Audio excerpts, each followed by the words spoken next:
সকল শিক্ষার্থীকে অভিনন্দন জানাই। একাদশ শ্রেণী বাংলা বিষয়ের সেমিস্টার 2 তোমাদের যে দুটো গল্প করতে হবে, আগের ভিডিওয়ে আমি আলোচনা করেছি। রবীন্দ্রনাথের ছুটি নামক ছোট গল্প থেকে 3টি প্রশ্ন উত্তরে আমি এর আগে দিয়েছি। এবার আমরা পরের যে গল্প আছে প্রেমেন্দ্র মিত্রের তেলেনাপোতা আবিষ্কার, সেই তেলেনাপোতা আবিষ্কার গল্প থেকে 4টি গুরুত্বপূর্ণ প্রশ্ন উত্তর আলোচনা করব। প্রথম কোশ্চেন, তেলেনাপোতা আবিষ্কার গল্পের গল্পকথকদের গরু গাড়িতে করে তেলেনাপোতা যাওয়ার বর্ণনা দাও। উত্তর, আমাদের পাঠ্যপুস্তকের অন্তর্গত প্রেমেন্দ্র মিত্রের লেখা তেলেনাপোতা আবিষ্কার গল্প থেকে বর্ণিত উদ্ধৃতাংশটি। তেলেনাপোতা আবিষ্কার, এখানে যাত্রাও লিখতে পারো, অসুবিধা নেই। তেলেনাপোতা আবিষ্কার গল্পে কথক এবং তার দুই বন্ধু কলকাতা থেকে 2 ঘন্টা বাস যাত্রা করে একটি নির্দিষ্ট বাস স্টপে নামেন। তারা নালার পাশে দাঁড়িয়ে বেশ কিছুক্ষণ অপেক্ষা করে। তারপর তারা দেখেন যে ধীর গতিতে দুলে দুলে একটি গরুর গাড়ি তাদেরই উদ্দেশ্যে এগিয়ে আসছে। এটা এগিয়ে আসছে। গরুর গাড়িটি সামনে এলে গল্পকথকরা 3 জন সেই ছোট গরুর গাড়ির ভিতরে কোনো ক্রমে গাদাগাদি করে বসলেন। তারপর যে পথে গাড়িটি এসেছিল সেই জঙ্গলে ঘেরা পথেই সেটি ফিরে যেতে শুরু করলো। ফিরে যেতে শুরু করলো লিখলে ভালো হবে, ফিরে যেতে শুরু করলো। গল্পকথক অবাক হয়ে দেখেন যে গাড়ি সেই ঘন অন্ধকারের জঙ্গল সুড়ঙ্গের মতো রাস্তা দিয়ে ধীরে ধীরে এগিয়ে যাচ্ছে। গাড়ির ঝাঁকুনিতে মাঝে মধ্যে গল্পকথকের সঙ্গে তার বন্ধুদের অনিচ্ছাকৃত সংঘর্ষও ঘটতে লাগলো। রাস্তার চারপাশে অন্ধকারে কথক আনমনা হয়ে গেলেন। শেষে ক্যানেস্তারা পেটানোর শব্দে চেতনা ফিরে পেলেন। কথক ছয়ের ভেতর থেকে আকাশের তারা দেখতে পেলেন।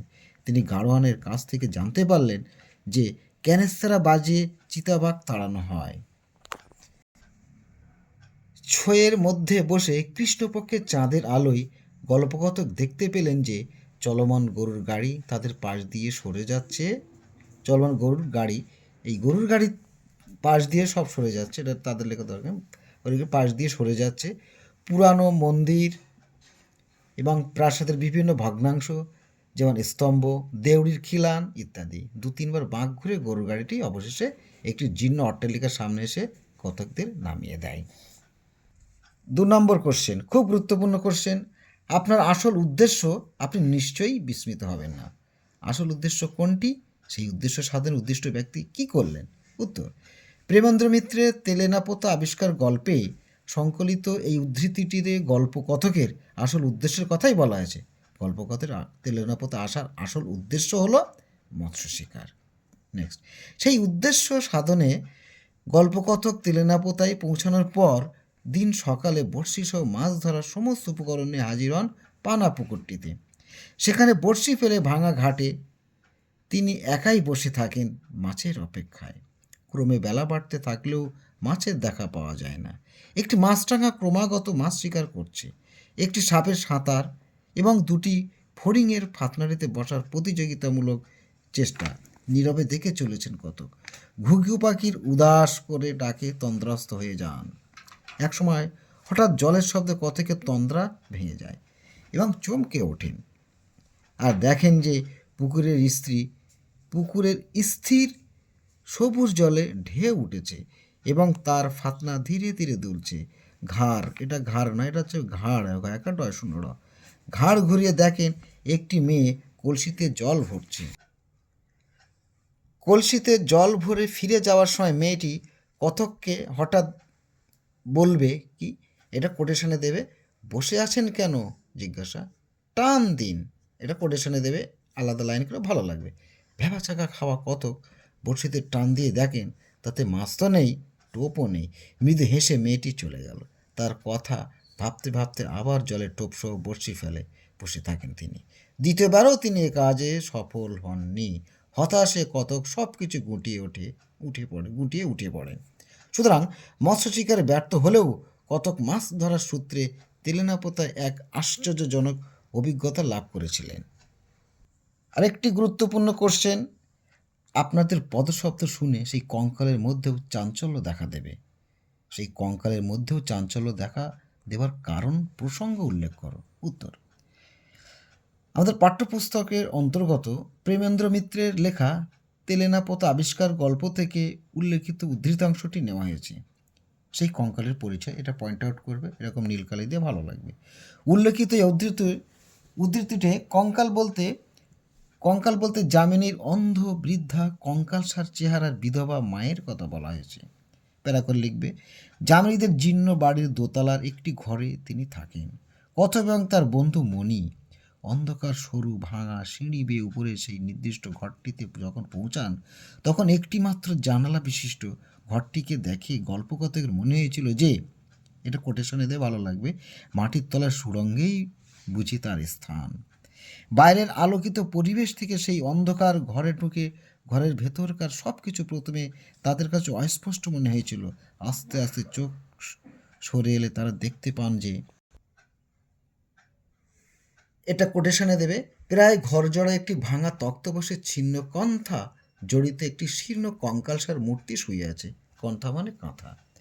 যামিনীর মা একটি ভাঙা তক্তপোষ উপরে ছেঁড়া কাঁথা জড়িয়ে শুয়েছিল, আর তক্তপোষের একপাশে যামিনী পাথরের মূর্তির মতো রয়েছে। যখন যামিনীর মা নিরঞ্জনের জন্য অতি ব্যস্ত হয়েছিল, তখন মণি এবং কথক যামিনীর মায়ের কাছে যাচ্ছিল। মণি ও কথক পায়ের আওয়াজ যে শুনে যামিনীর মা ভেবেছিলেন যামিনী যার বাগদত্তা সেই নিরঞ্জন তার সঙ্গে দেখা করতে এসেছে, কারণ নিরঞ্জন তাকে কথা দিয়েছিল সে যামিনীকে বিয়ে করবে। কিন্তু অনেক দিন কেটে যাওয়ার পরেও নিরঞ্জন আর ফিরে আসেনি। প্যারা করে লিখবে, নিরঞ্জন ফিরে আসার ভাবনায় এই কঙ্কালসার বৃদ্ধা উচ্ছ্বসিত হয়ে উঠেছিল, উচ্ছ্বাস হবে না, উচ্ছ্বসিত হয়ে উঠেছিল বলেই মণিবাবু ও কথকের আগমনে তার কঙ্কালসার দেহের মধ্যেই চাঞ্চল্য লক্ষ্য করা গিয়েছিল। 4 নম্বর গুরুত্বপূর্ণ কোশ্চেন, খুব গুরুত্বপূর্ণ, কে নিরঞ্জন এলি? নিরঞ্জনকে কোন পরিস্থিতিতে গল্পকর্তক নিরঞ্জনের ভূমিকায় অবতীর্ণ হয়েছিল? উত্তর, নিরঞ্জনের পরিচয়।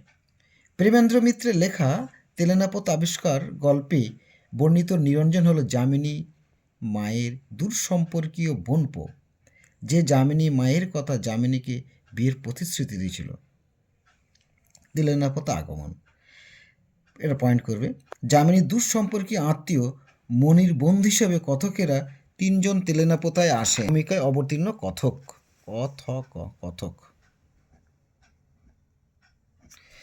কথকেরা যামিনীর বাড়ি নিমন্ত্রণ খেতে গিয়েছিল। সেখানে যামিনীর কাতর স্বর, মনির বিরক্তি ইত্যাদিতে কৌতূহলী হয়ে কথক জানতে পারেন নিরঞ্জনের কথা। নিজের দূর সম্পর্কের এই বোনপোর সঙ্গে যামিনীর মা যামিনীর ছেলেবেলাতেই সম্বন্ধ ঠিক করেছিলেন। 4 বছর আগেও সে প্রতিশ্রুতি দিয়ে গিয়েছিল যে বিদেশের চাকরি থেকে ফিরে যামিনীকে বিয়ে করবে। সেই থেকে যামিনীর বৃদ্ধা মায়ের অপেক্ষা প্রহর গোনা চলছে। নিরঞ্জনের প্রতি অন্ধবিশ্বাস বৃদ্ধাকে অস্থির করে রেখেছে।